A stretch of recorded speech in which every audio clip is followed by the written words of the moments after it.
Baik, Assalamualaikum warahmatullahi wabarakatuh. Halo semuanya. Perkenalkan, nama saya Tria Azmira Azri Saragi dengan NIM 230320016. Saya dari kelas 6A. Nah, kita bertemu lagi di mata kuliah advokasi, komunikasi dan advokasi agribisnis pada pertemuan ke-14. Nah, teman-teman, yang lalu-lalu kita sudah membahas banyak tentang advokasi dalam agribisnis. Nah, kali ini kita akan membahas topik yang sangat menarik. Nah, topiknya ini adalah manajemen krisis dalam advokasi agribisnis. Oke, teman-teman. Mungkin teman-teman, sebelum kita melanjutkan, kalian boleh deh mengambil buku catatan karena pembahasan kita ini penting, teman-teman. Jadi untuk menyiapkan catatannya, duduk santai. Pelan-pelan kita akan mencerna materi ini dengan mudah, tenang, santai, dan aman. Oke, teman-teman. Langsung saja kita masuk ke pembahasan pertama. Pengertian manajemen krisis dalam konteks advokasi manajemen. Krisis dalam konteks advokasi ini adalah serangkaian proses, strategi, dan tindakan yang direncanakan dalam sistematis untuk mengantisipasi, menghadapi, mengendalikan, serta memulihkan keadaan ketika terjadi suatu krisis yang dapat mengganggu jalannya kegiatan advokasi. Jadi teman-teman, krisis disebut dapat mengancam tujuan advokasi, menurunkan kepercayaan masyarakat, merusak citra organisasi, maupun menghambat perjuangan kelompok yang sedang diperjuangkan. Jadi dengan kata lain, manajemen krisis merupakan upaya yang dilakukan agar organisasi atau kelompok advokasi tetap mampu menjalankan misinya meskipun menghadapi berbagai masalah atau situasi yang tidak diharapkan.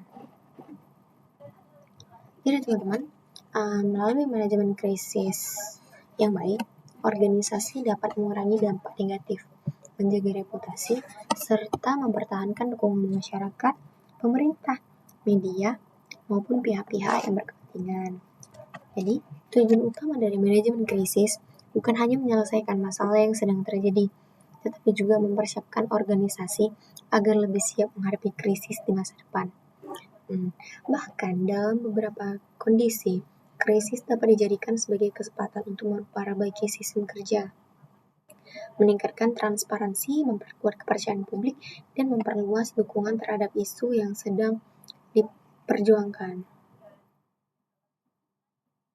Nah, berbagai permasalahan dapat muncul kapan saja, misalnya munculnya penolakan dari masyarakat, penyebaran informasi yang tidak benar atau sering disebut hoax, lalu konflik dengan pihak yang memiliki kepentingan berbeda. Nah, kesalahan komunikasi hingga perubahan kebijakan pemerintah yang memberikan kelompok sasaran. Apabila situasi seperti ini tidak ditangani dengan cepat dan tepat, maka tujuan advokasi dapat gagal dicapai. Jadi karena itu, setiap organisasi atau kelompok advokasi perlu memiliki sistem manajemen krisis yang baik. Jadi sistem tersebut itu mencakup perencanaan sebelum krisis terjadi, tindakan saat krisis berlangsung, dan evaluasi setelah krisis selesai. Nah, manajemen krisis juga menuntut organisasi untuk mampu mengambil keputusan secara cepat, tetapi tetap berdasarkan fakta. Jadi setiap informasi yang disampaikan kepada masyarakat itu harus benar, terbuka, dan tidak menimbulkan kepanikan. Jadi komunikasi yang baik menjadi salah satu kunci utama, karena pada saat krisis, masyarakat akan sangat memperhatikan bagaimana organisasi memberikan penjelasan dan solusi. Nah, selain itu, kerjasama antar anggota juga sangat penting. Jadi setiap anggota harus mengetahui tugas dan tanggung jawab sehingga penanganan krisis dapat dilakukan secara terkoordinasi. Jika organisasi mampu bekerja sama dengan baik, maka dampak krisis dapat ditekan seminimal mungkin. Tujuannya itu satu, mengurangi dampak negatif yang ditimbulkan oleh suatu krisis terhadap organisasi maupun kelompok yang diperjuangkan. 2. Menjaga kepercayaan masyarakat, mitra kerja, media, dan pemerintah terhadap organisasi. Ketiga, mempertahankan reputasi dan kredibilitas organisasi agar tetap dipercaya oleh publik. Keempat, itu menjamin agar kegiatan advokasi tetap berjalan meskipun menghadapi berbagai hambatan. Yang kelima, menyediakan informasi yang benar sehingga dapat mencegah munculnya isu atau berita yang menyesatkan. Keenam, menjadi bahan evaluasi untuk memperbaiki sistem organisasi agar lebih siap menghadapi krisis di masa mendatang. Nah, tahapan manajemen krisis itu biasanya dilakukan melalui beberapa tahap. Yang pertama, tahap persiapan atau pre-krisis.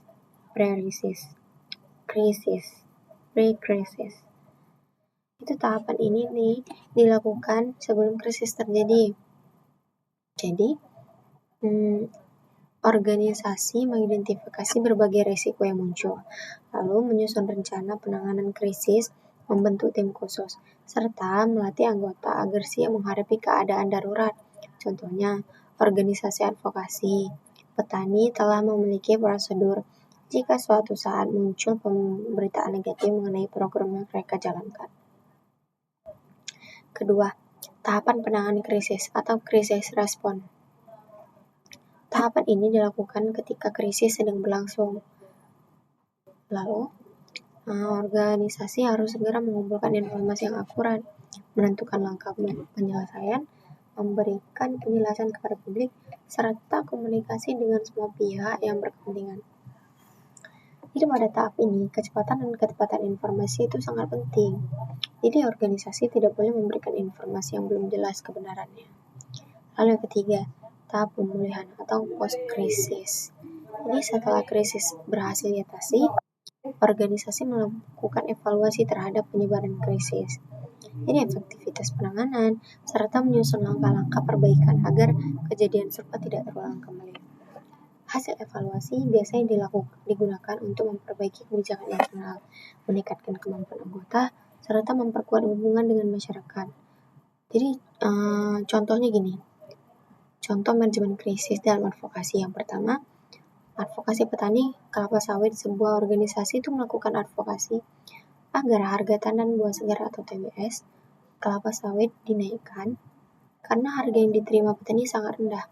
Namun, beredar informasi di media sosial bahwa organisasi tersebut menerima dana dari perusahaan besar sehingga dianggap tidak benar-benar membela petani. Jadi, kondisi ini menimbulkan krisis karena banyak petani mulai kehilangan kepercayaan. Langkah manajemen krisis yang dilakukan itu bisa organisasi segera mengadakan konferensi pers untuk menjelaskan sumber pendanaan secara terbuka, lalu menampilkan laporan keuangan yang dapat diakses oleh masyarakat, lalu mengadakan pertemuan langsung dengan kelompok tani untuk menjelaskan kondisi kebenarannya, lalu menggunakan media sosial untuk memberikan klarifikasi terhadap informasi yang salah, atau mengajak tokoh masyarakat dan akademisi sebagai pihak independen untuk memberikan penjelasan. Jadi hasilnya, kepercayaan petani kembali meningkat dan kegiatan advokasi tetap berjalan. Nah, contoh kedua, advokasi lingkungan. Jadi sebuah organisasi lingkungan melakukan kampanye menolak pembukaan hutan untuk perkebunan. Setelah kampanye berlangsung, muncullah tuduhan bahwa organisasi tersebut menghambat pembangunan dan mengurangi lapangan pekerjaan.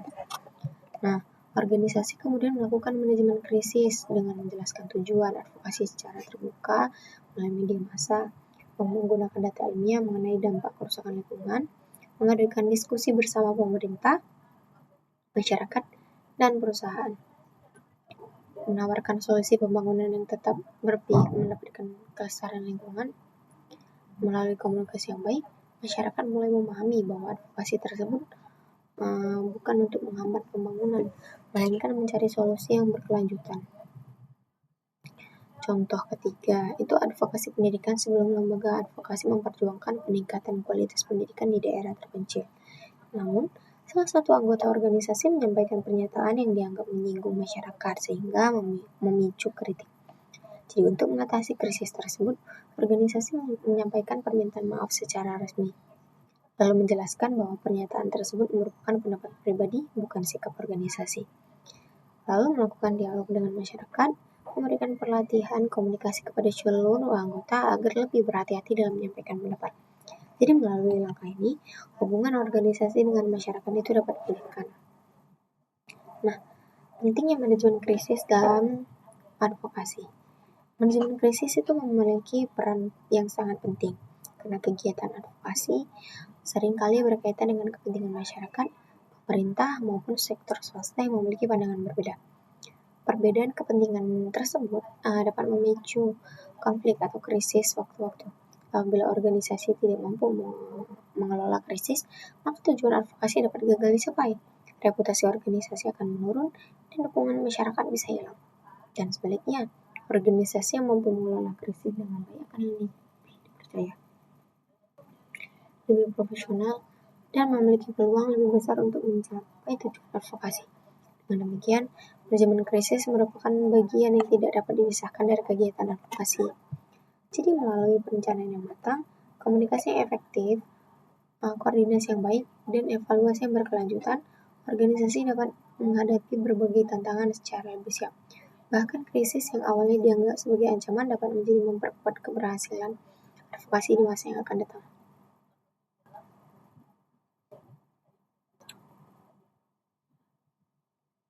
Kedua, krisis dalam advokasi agribisnis.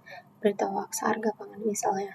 Tersebarnya informasi palsu tentang kenaikan drastis harga beras yang memicu kepanikan konsumen dan destabilisasi pasar. Jadi bagi kelompok advokasi petani,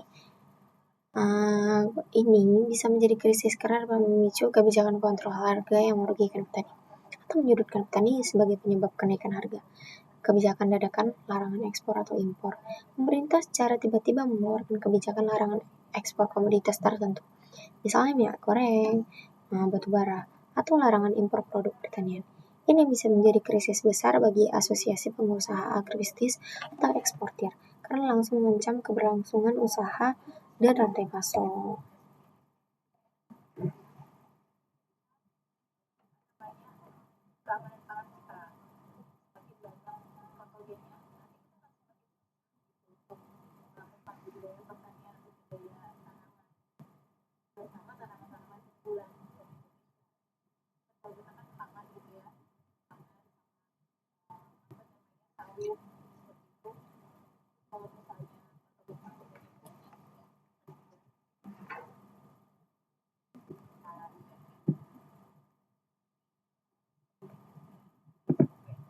Oke, teman-teman. Contoh krisis dalam advokasi agribisnis. Yang pertama itu krisis akibat penyebaran berita hoax mengenai harga pangan. Nah, salah satu bentuk krisis yang sering terjadi dalam sektor agribisnis adalah penyebaran berita palsu atau hoax.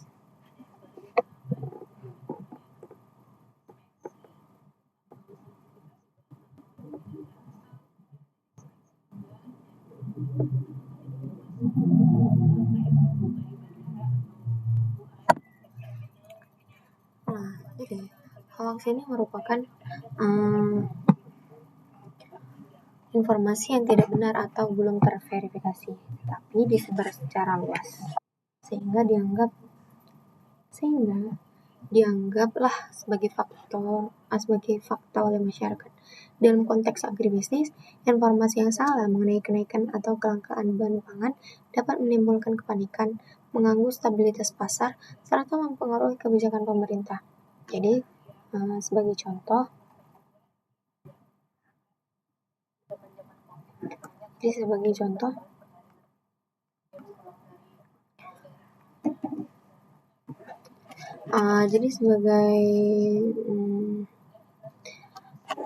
beredar informasi di media sosial bahwa harga beras akan naik hingga berkali lipat dalam beberapa minggu dapat mendorong masyarakat melakukan panic buying atau pembelian dalam jumlah besar. Nah, akibatnya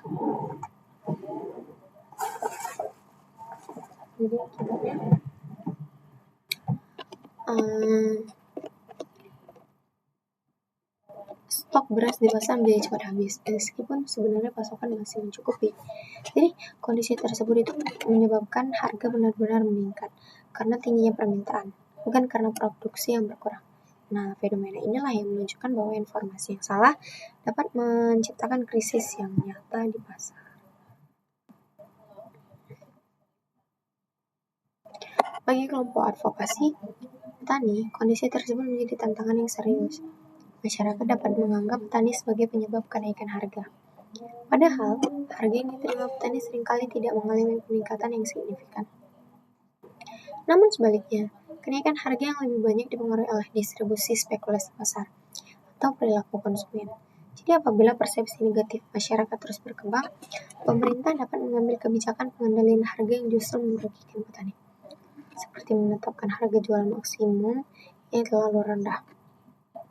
Selain itu, organisasi advokasi agribisnis harus bekerja keras untuk memberikan informasi yang benar kepada masyarakat. Jadi mereka itu perlu melakukan klarifikasi melalui media massa, media sosial, maupun bekerja sama dengan pemerintah agar masyarakat memperoleh informasi yang akurat mengenai kondisi produksi, stok, dan harga pangan.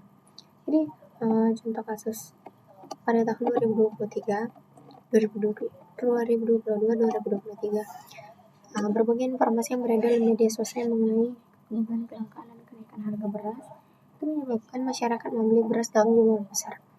Pemerintah melalui Badan Pangan Nasional dan Bulog beberapa kali melakukan klarifikasi mengenai kondisi stok nasional agar kepanikan masyarakat tidak semakin meluas.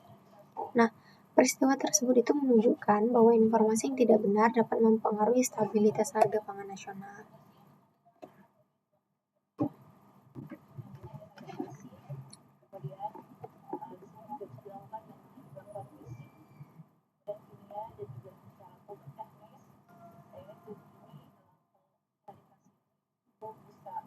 Nah, teman-teman, berita hoax juga memberikan dampak krisis. Jadi yang pertama itu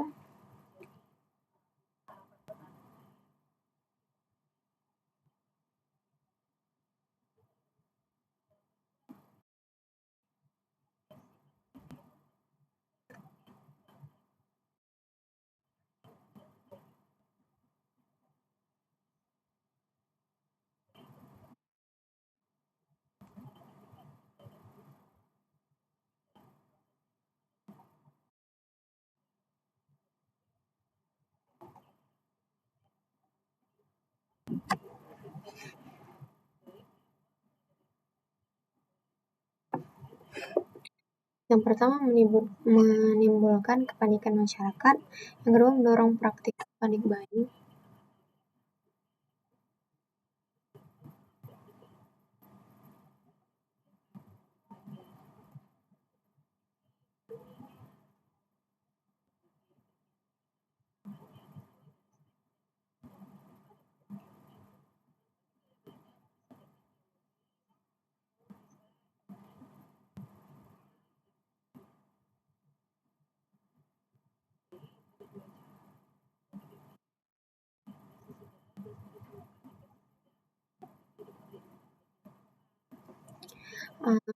kedua mendorong praktik panic buying, ketiga mengganggu keseimbangan permintaan dan penawaran. Jadi, yang keempat itu menurunkan kepercayaan masyarakat terhadap pemerintah maupun pelaku agribisnis. Yang kelima, berpotensi menghasilkan kebijakan yang kurang tepat apabila pemerintah mengambil keputusan berdasarkan tekanan publik. Nah,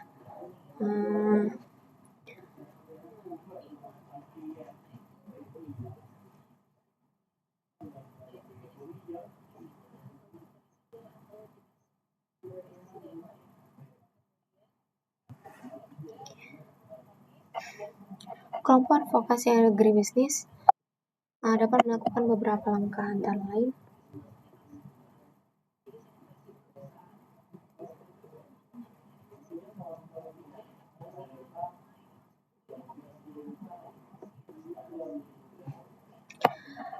itu memberikan data harga dan stok pangan yang valid. Yang kedua, bekerja sama dengan media untuk meluruskan informasi yang salah. Yang ketiga,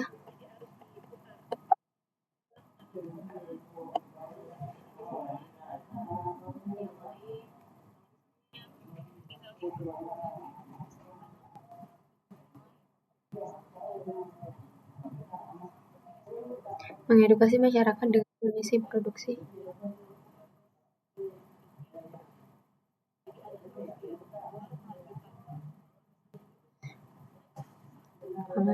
Yang keempat, melakukan komunikasi insentif dengan pemerintah agar kebijakan didasarkan pada data bukan pada isu yang berkembang.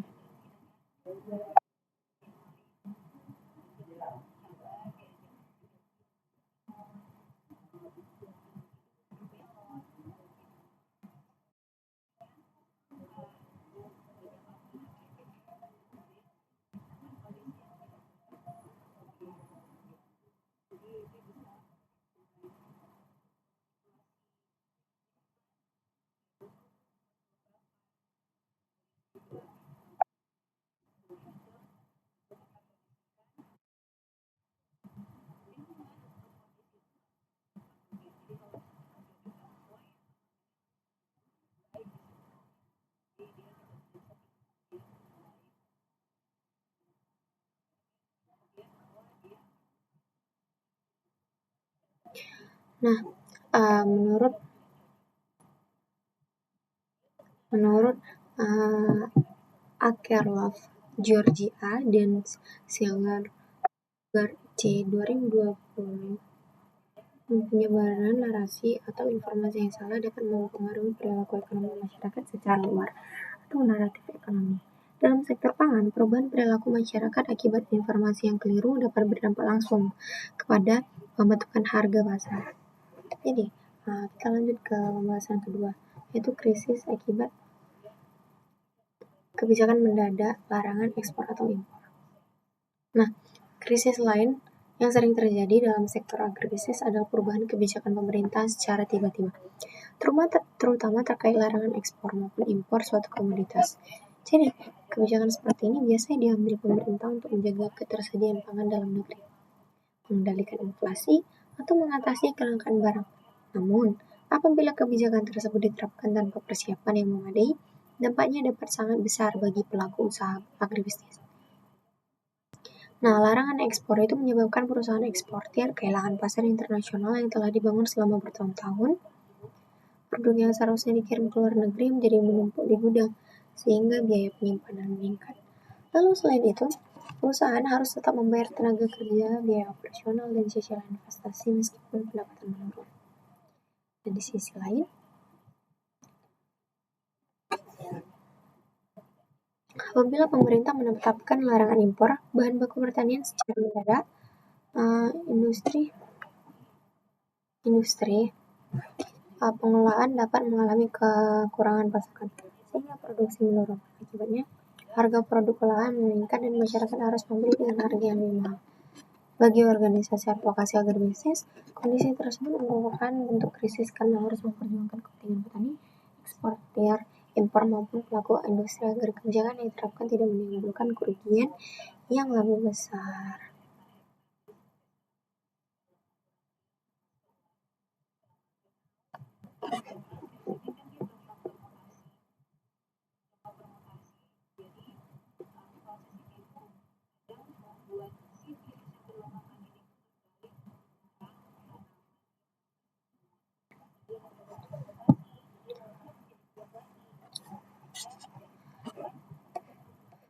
Contoh kasus 1, larangan ekspor minyak goreng tahun 2022. Pada tahun 2022, pemerintah Indonesia memberlakukan harga larangan ekspor minyak sawit dan turunannya untuk mengatasi kelangkaan minyak goreng di dalam negeri. Tujuannya itu adalah meningkatkan pasokan domestik hingga harga menjadi lebih stabil. Namun, kebijakan tersebut menimbulkan berbagai dampak. Yang pertama, perusahaan eksportir ini kehilangan pendapat, lalu tangki penyimpanan minyak sawit jadi penuh, lalu harga tanam buah segar beras kelapa sawit di tingkat petani mengalami penurunan drastis. Nah, petani sawit menjadi pihak yang paling merasakan kerugian karena hasil panennya sulit diserap industri. Dalam kondisi tersebut, Asosiasi Petani Kelapa Sawit bersama organisasi perusahaan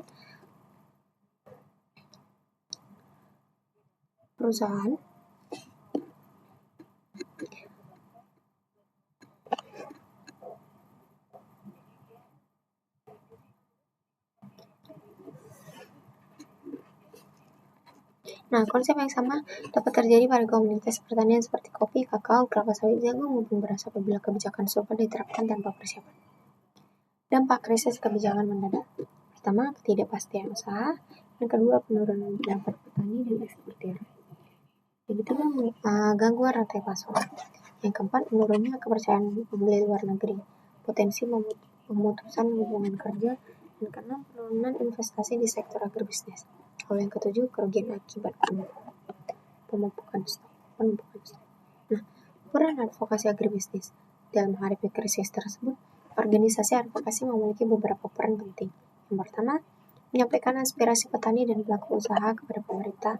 Yang kedua, memberikan data mengenai dampak ekonomi kebijakan. Yang ketiga, mengusulkan alternatif.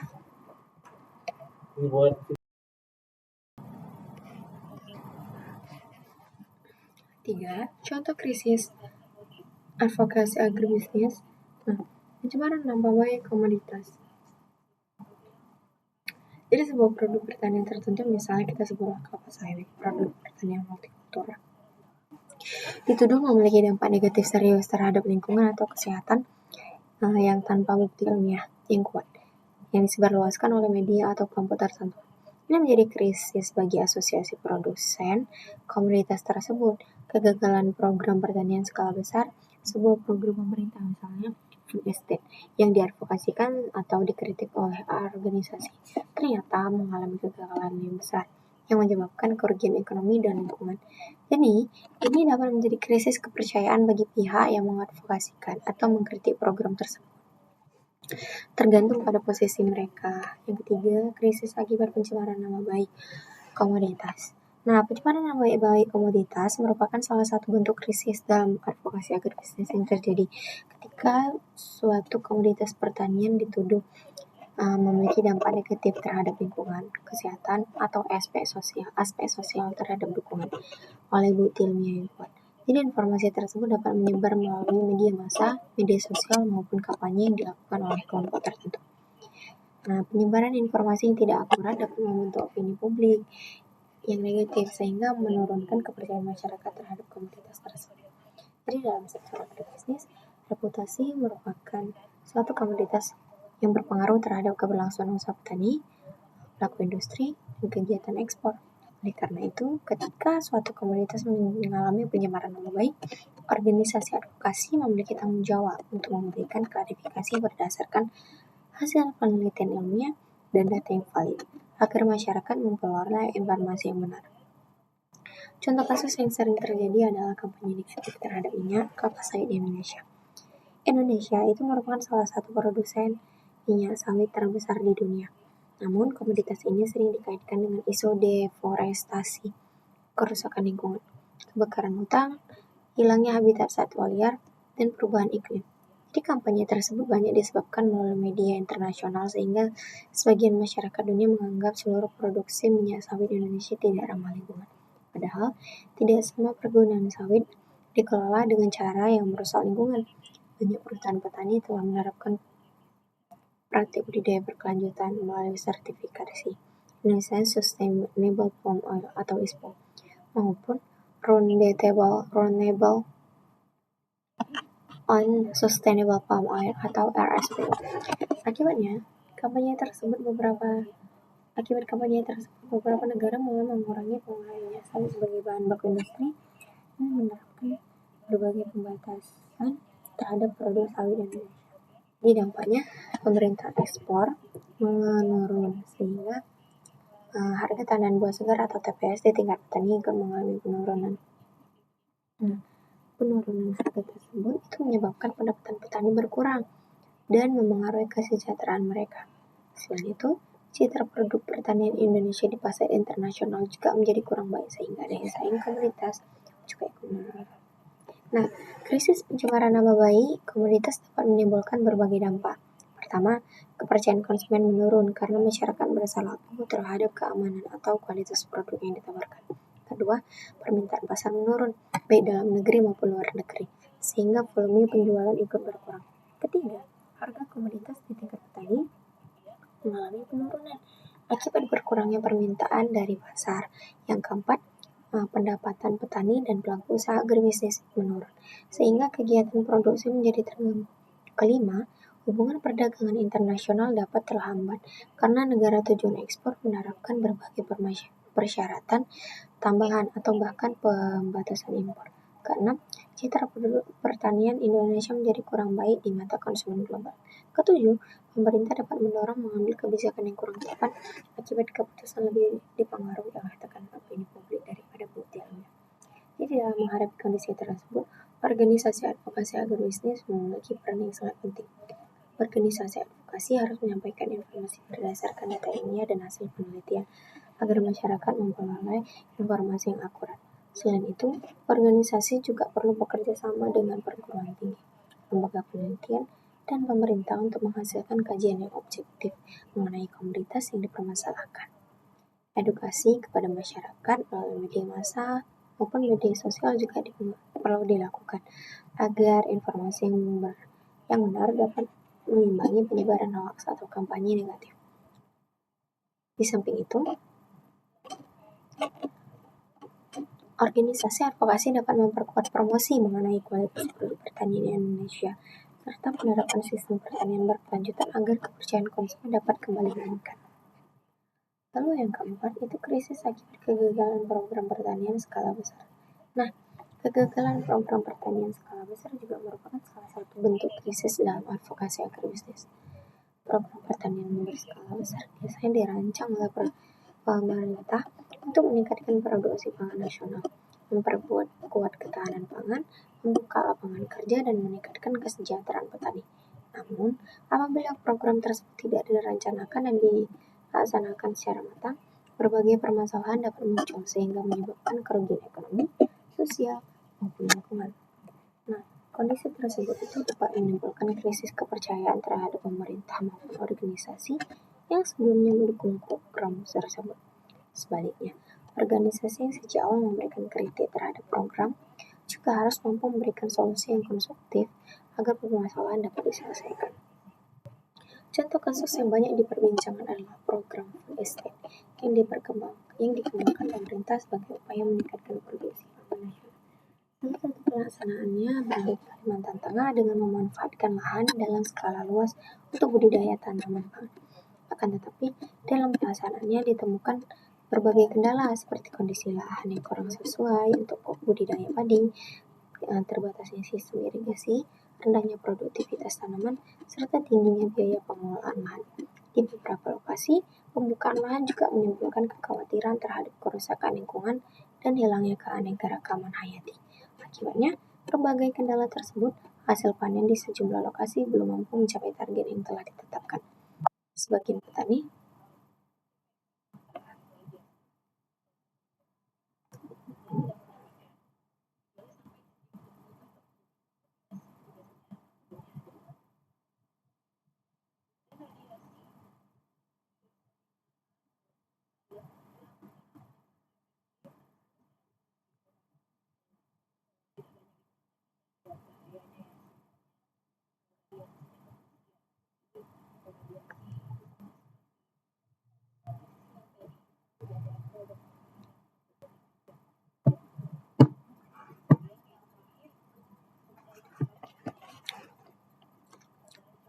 Akibat berbagai kendala tersebut, hasil panen di sejumlah lokasi belum mampu mencapai target yang telah ditetapkan. Sebagian petani mengalami kerugian karena biaya produksi yang dikeluarkan tidak sebanding dengan hasil panen yang diperoleh. Pemerintah juga harus mengeluarkan anggaran tambahan untuk memperbaiki infrastruktur serta memberikan pendampingan terhadap petani. Lalu, kondisi ini kemudian memunculkan kritik dari berbagai pihak mengenai efektivitas program tersebut. Kegagalan program misalnya pertanian skala besar dapat memberikan berbagai dampak. Pertama, kepercayaan masyarakat terhadap pemerintah menurun karena program tidak berhasil menghasilkan manfaat sesuai yang dijanjikan. Kedua, kepercayaan terhadap organisasi yang mendukung program juga ikut menurun, sehingga kredibilitas organisasi tersebut dipertanyakan. Ketiga, terjadi kerugian ekonomi akibat besarnya anggaran yang telah dikeluarkan tanpa menghasilkan produk sesuai target. Keempat, motivasi petani untuk mengikuti program pemerintah berikutnya menjadi berkurang karena mengalami kerugian yang pernah dialami. Yang kelima, Kerusakan lingkungan dapat terjadi apabila pembongkaran lahan dilakukan tanpa mempertimbangkan prinsip keberlanjutan. Keenam, target produksi pangan nasional menjadi terganggu, sehingga pemerintah mungkin harus meningkatkan impor pangan untuk memenuhi kebutuhan masyarakat. Ketujuh, efektivitas kebijakan pertanian menjadi menurun, sehingga diperlukan evaluasi dan perbaikan kebijakan di masa mendatang. Jadi dalam menanggapi krisis tersebut, organisasi advokasi agribisnis ini memiliki peran penting sebagai pendukung penghubung antara petani, pemerintah, akademisi, dan masyarakat. Organisasi advokasi perlu melakukan evaluasi program berdasarkan kondisi nyata di lapangan, kemudian menyampaikan kritis secara objektif.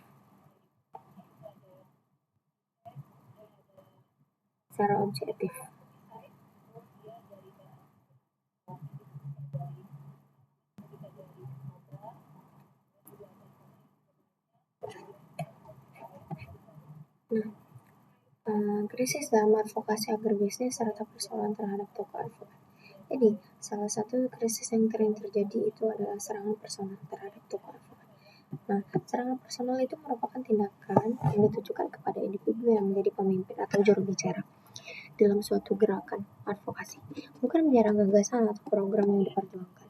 Serangan ini berupa fitnah, pencemaran nama baik, penyebaran informasi palsu atau tuduhan tanpa bukti, intimidasi, hingga ancaman yang bertujuan melemahkan kondisi tokoh tersebut.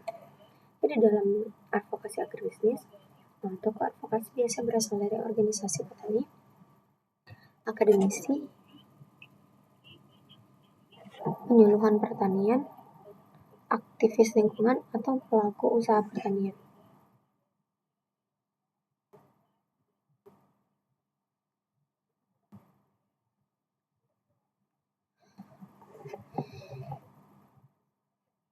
Jadi tujuannya itu memperjuangkan kepentingan petani, pelaku usaha, masyarakat agar memperoleh kebijakan yang adil. Seperti harga hasil panen yang layak. Jadi akses terhadap pupuk bersubsidi, pelindungan lahan pertanian, atau kemudian memperoleh modal usaha. Dalam prosesnya, tokoh advokasi berperan sebagai penyampaian aspirasi kepada pemerintah, lembaga swasta, maupun masyarakat luas. Dampak serangan itu menurunkan kredibilitas tokoh advokat, lalu mengurangi kepercayaan publik, menghambat proses advokasi, menurunkan semangat anggota organisasi, menghambat perubahan kebijakan, dan merusak citra organisasi. Contohnya gini, ini sebuah organisasi petani itu memperjuangkan kenaikan harga pembelian gabah agar petani memperoleh keuntungan yang layak. Atau organisasi sering memberikan pendapat di media mengenai pentingnya pemerintah menetapkan harga minimum gabah. Nah, beberapa hari sebelum rapat dengan pemerintah, muncul unggahan di media sosial menuduh ketua organisasi telah menyalahgunakan dana bantuan petani. Di unggahan tersebut disertai gambar dan narasi yang meyakinkan, tetapi tidak memiliki bukti yang sah. Akibatnya masyarakat lebih fokus membahas tuduhan tersebut daripada masalah harga gabah. Beberapa anggota organisasi itu mulai kehilangan kepercayaan. Media lebih banyak memberitakan isu pribadi ketua organisasi, dan pemerintah menunda pembahasan kebijakan sampai situasi menjadi lebih jelas. Setelah dilakukan pemeriksaan oleh pihak berwenang, tuduhan tersebut ternyata tidak benar. Namun, proses advokasi terus sudah mengalami keterlambatan dan kepercayaan masyarakat membutuhkan waktu untuk pulih kembali. Itu teman-teman.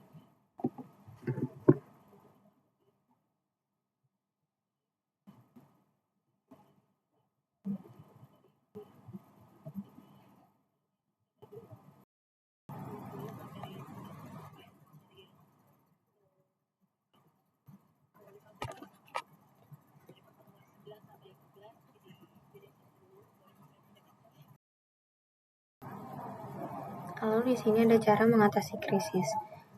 Ada beberapa langkah. Pertama, menyampaikan klarifikasi cara terbuka berdasarkan fakta dan bukti yang dapat dipertanggungjawabkan. Yang kedua, menjalin komunikasi yang baik dengan media massa agar informasi yang benar dapat tersampaikan kepada masyarakat. Yang ketiga, menggunakan media sosial resmi organisasi untuk meluruskan informasi yang keliru. Yang keempat, menempuh jalur hukum akibat terjadi penyemaran nama baik atau penyebaran fitnah. Yang kelima itu memperkuat solidaritas antara anggota organisasi sehingga gerakan advokasi tidak bergantung pada satu tokoh saja. Yang keenam itu tetap fokus pada tujuan utama advokasi, yaitu memperjuangkan kepentingan petani dan menggunakan dan pembangunan sektor agribisnis.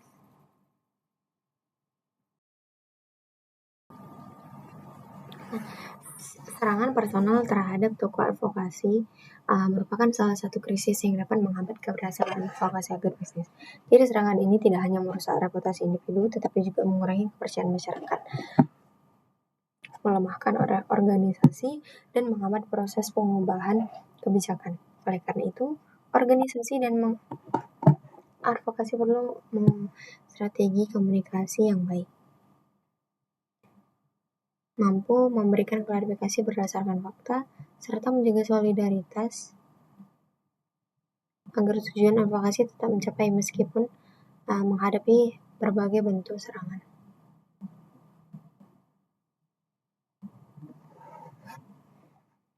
Yang kelima, strategi menghadapi penolakan, ancaman atau misinformasi. Menghadapi penolakan, ancaman atau misinformasi memerlukan respon yang cepat, terkoordinasi, dan strategi. Strategi menghadapi penolakan, ancaman, dan misinformasi itu merupakan tantangan yang sering muncul. Jadi kondisi ini dapat menghambat proses penyampaian aspirasi, mengurangi kepercayaan masyarakat, bahkan menggagalkan upaya perubahan kebijakan yang sedang diperjuangkan. Jadi oleh karena itu, organisasi atau tim advokasi itu perlu memiliki strategi yang tepat untuk menghadapinya. Nah, menghadapi penolakan itu memerlukan respon yang cepat, terkoordinasi, dan strategis. Jadi respon yang cepat itu bertujuan mencegah penyebaran informasi yang salah menjadi semakin luas. Respon yang terkoordinasi itu memastikan seluruh anggota organisasi menyampaikan pesan yang sama sehingga tidak menimbulkan kebingungan. Sementara itu, respon yang strategis berarti sikap tindakan didasarkan pada fakta, perencanaan yang matang, dan pertimbangan dampak jangka panjang. Nah, menghadapi penolakan, jadi penolakan berasal dari pemerintah, perusahaan, kelompok masyarakat, maupun pihak lain yang memiliki kepentingan berbeda. Nah, penolakan tidak selalu bersifat negatif karena dapat menjadi masukan untuk memperbaiki strategi advokasi.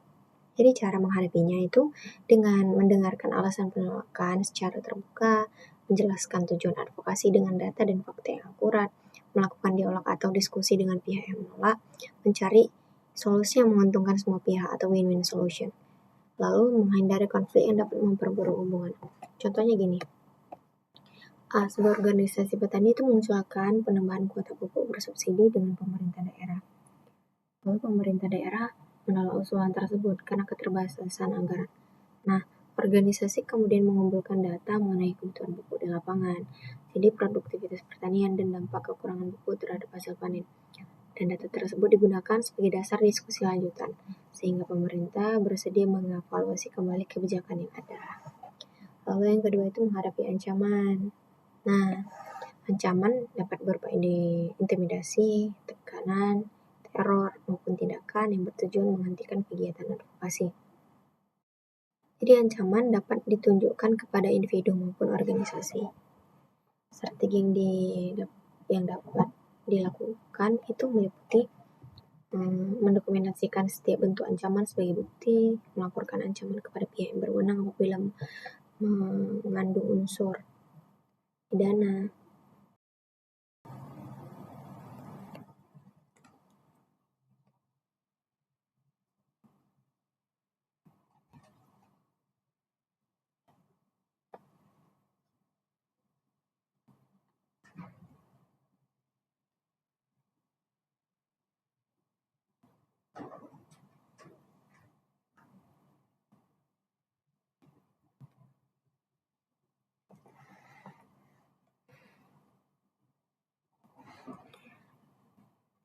Menjaga komunikasi yang baik antar anggota organisasi, tidak menghadapi ancaman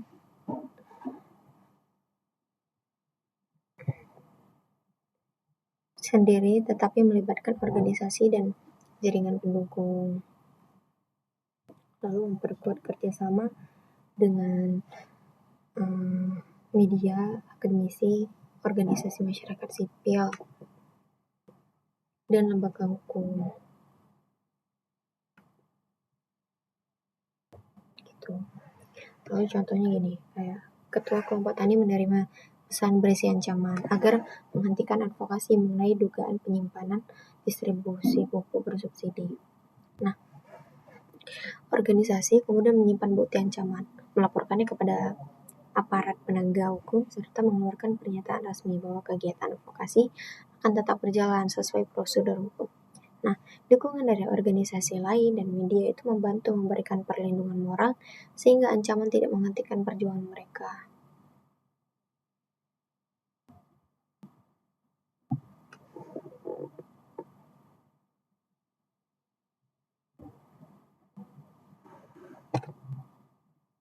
Yang ketiga itu menghadapi misinformasi. Jadi misinformasi itu merupakan penyebaran informasi yang tidak benar, tidak lengkap atau menyesatkan sehingga masyarakat memperoleh pemahaman yang keliru. Jadi dalam advokasi agribisnis, informasi itu dapat menyebabkan masyarakat menolak suatu program yang sebenarnya bermanfaat.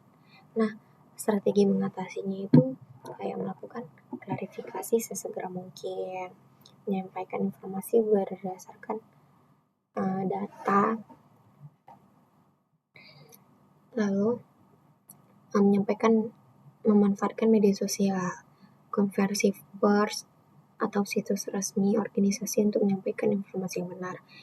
Lalu mengedukasi masyarakat agar mampu membedakan informasi yang benar dan yang tidak benar, dan menjalin hubungan baik dengan media agar informasi akurat dan lebih mudah disebarkan. Contohnya kayak beredar kabar di media sosial bahwa penggunaan bibit unggul baru dapat merusak kesuburan tanah.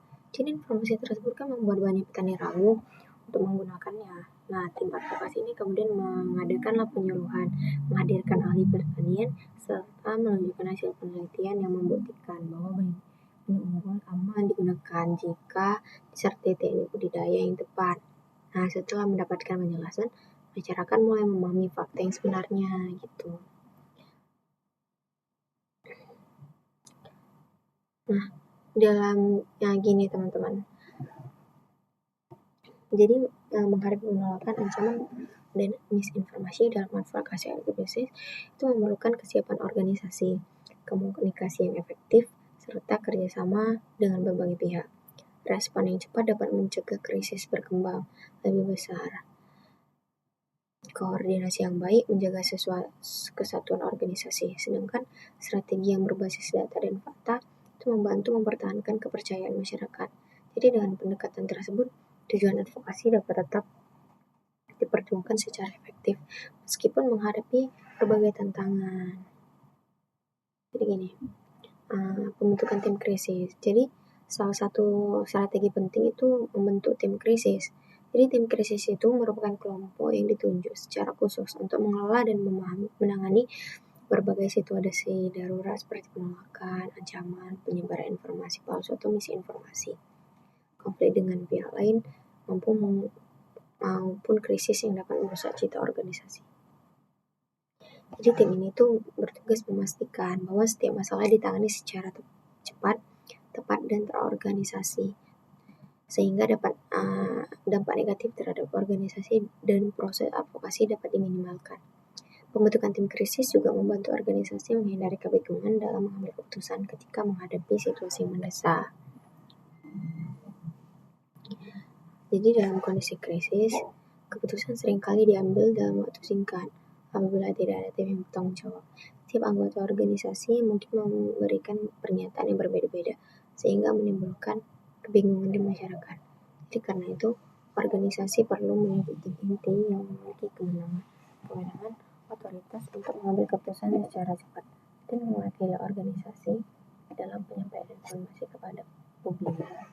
Nah, tim krisis umumnya terdiri atas beberapa orang dengan tugas yang berbeda sesuai dengan keahlian masing-masing. Itu pertama tuh juru bicara.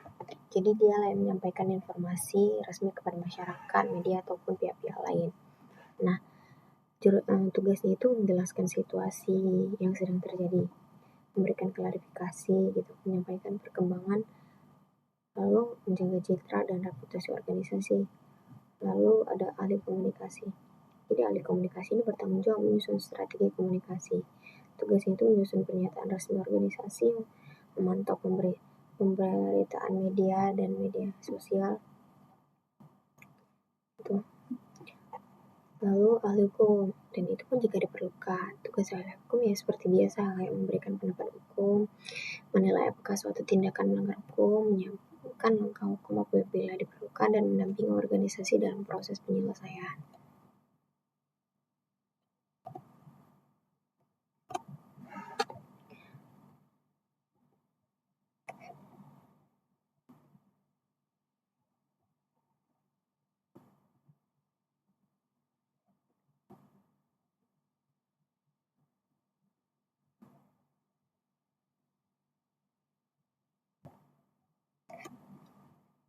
Jadi teman-teman,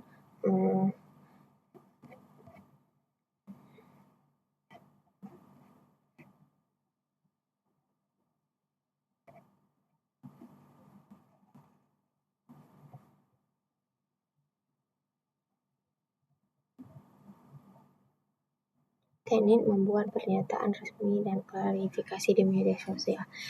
Nah, pernyataan resmi dan klarifikasi di media sosial itu merupakan dua bentuk komunikasi krisis yang memiliki fungsi berbeda, tetapi harus tetap berada dalam kerangka pesan yang konsisten.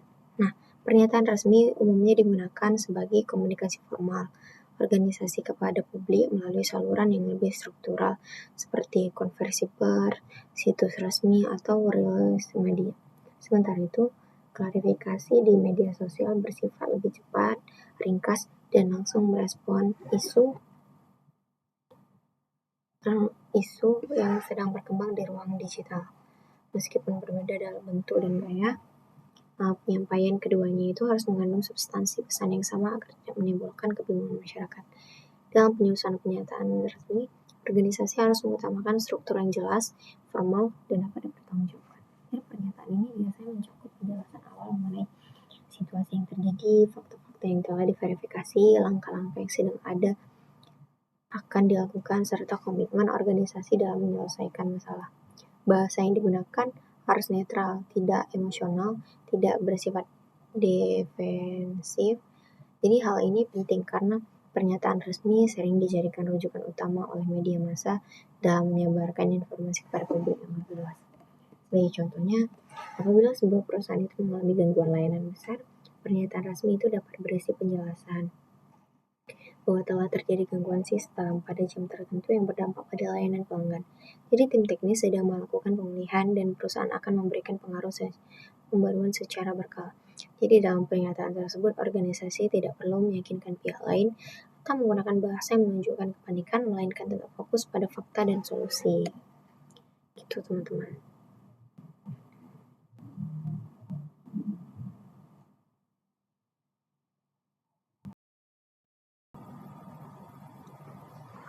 Nah, sementara itu, klarifikasi di media sosial itu memiliki karakteristik yang berbeda karena sifat platform yang cepat, interaktif, dan cenderung informal.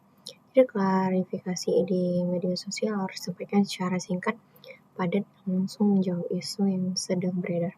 Tujuan utamanya adalah membentuk, meredam penyebaran informasi yang salah secepat mungkin sebelum berkembang lebih luas. Oleh karena itu, organisasi perlu memantau percakapan publik secara aktif agar dapat merespon dengan tepat waktu. Sebagai contoh, jika di media sosial beredar informasi bahwa sebuah perusahaan telah berhenti beroperasi, maka klarifikasi di platform seperti Instagram, Twitter, atau Facebook dapat disampaikan dalam bentuk nyata, singkat, seperti penegasan bahwa perusahaan masih beroperasi secara normal dan informasi yang beredar tidak benar.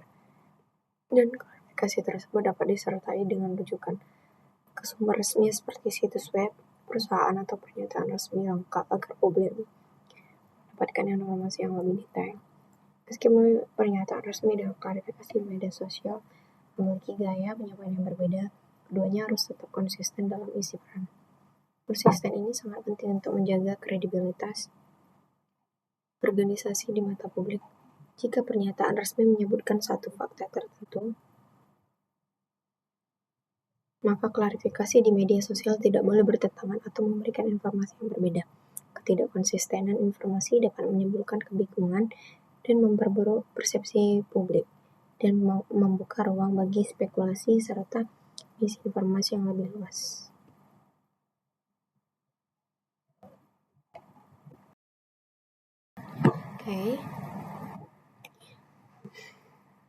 Nah, selain itu, organisasi juga perlu memastikan bahwa kedua bentuk komunikasi tersebut itu berbasis fakta dan telah diverifikasi.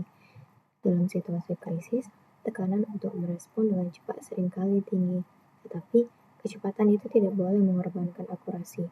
Oleh karena itu, meskipun klarifikasi di media sosial bersifat cepat, informasi yang disampaikan tetap harus melalui proses verifikasi agar tidak menimbulkan kesalahan informasi baru.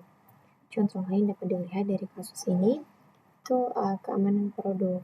Pernyataan resmi dapat dijelaskan hasil investigasi awal, langkah penarikan produk, serta kerjasama dengan lembaga pengawas. Sementara itu, klarifikasi di media sosial dapat langsung menanggapi isu yang lagi viral, dengan menegaskan bahwa produk tertentu aman atau tidak aman sesuai hasil verifikasi, serta mengarahkan publik untuk membaca informasi lengkap di situs resmi perusahaan. Jadi dengan demikian, teknik membuat pernyataan resmi dan klarifikasi di media sosial itu membutuhkan keseimbangan antara formalitas, kecepatan, dan akurasi. Pernyataan resmi berfungsi sebagai rujukan utama yang bersifat komprehensif dan formal. Sedangkan klarifikasi di media sosial itu berperan sebagai respon cepat organisasi untuk menjaga kepercayaan publik dan mengendalikan arus informasi dan menangani krisis secara efektif di era digital. Pernyataan resmi. Jadi pernyataan resmi itu merupakan salah satu bentuk komunikasi formal yang digunakan organisasi dalam situasi krisis untuk menyampaikan informasi kepada publik, media, dan para pemangku kepentingan.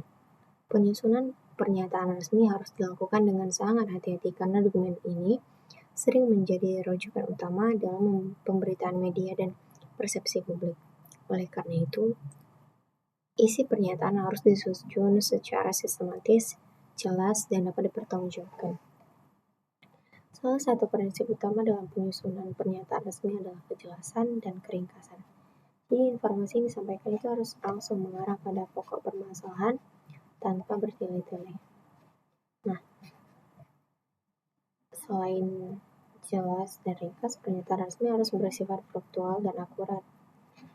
Penyusunan pernyataan resmi juga harus memiliki tujuan yang jelas. Prinsip penting lainnya adalah suatu suara atau single voice. Jadi dalam penyampaian informasi itu harus menuju satu juru bicara resmi yang bertanggung jawab menyampaikan pernyataan kepada publik dan media. Dalam beberapa situasi, pernyataan resmi juga dapat dilengkapi dengan call to action, ajakan atau arahan kepada publik. Nah, selain itu, pernyataan resmi harus mencantumkan kontak media atau informasi juru bicara yang dapat dihubungi untuk pertanyaan lebih lanjut. Gitu. Lalu, klarifikasi di media sosial. Ini merupakan salah satu bentuk komunikasi krisis yang sangat penting di era digital, karena informasi dapat menyebar dengan sangat cepat tanpa melalui proses verifikasi yang memadai. Gitu. Jadi prinsip pertama yang harus diperhatikan adalah kecepatan dan responsivitas. Jadi waktu menjadi faktor yang sangat krusial dalam media sosial karena informasi dapat menjadi viral dalam hitungan menit saja. Jadi jika organisasi terlambat memberikan klarifikasi, ruang informasi akan diisi oleh opini, spekulasi, atau bahkan hoax yang sulit dikendalikan. Jadi klarifikasi juga harus menggunakan bahasa yang tepat dan sesuai dengan platform dan audiens gitu. Lalu prinsip berikutnya adalah ringkas dan to the point. Nah, selain itu, klarifikasi itu harus berfokus pada fakta pada fakta. Nah, dalam beberapa kasus, klarifikasi juga diperkuat dengan penggunaan visual seperti infografis atau grafik singkat, gitu teman-teman. Jadi, kita telah membahas tentang manajemen krisis dalam advokasi agribisnis secara detail dan mendalam. Jadi teman-teman, selesai sudah pembelajaran kita pada video pertemuan kali ini. Bagi teman-teman yang ada mungkin kurang paham bisa ditonton kembali, dan jika tetap kurang paham juga kita membuka sesi diskusi pada kolom komentar. Jadi untuk teman-teman boleh komen di situ, nanti kita akan diskusi di kolom komentar.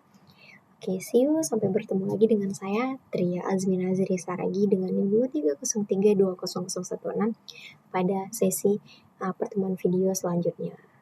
Dadah teman-teman, jangan bosan-bosan. Bye-bye.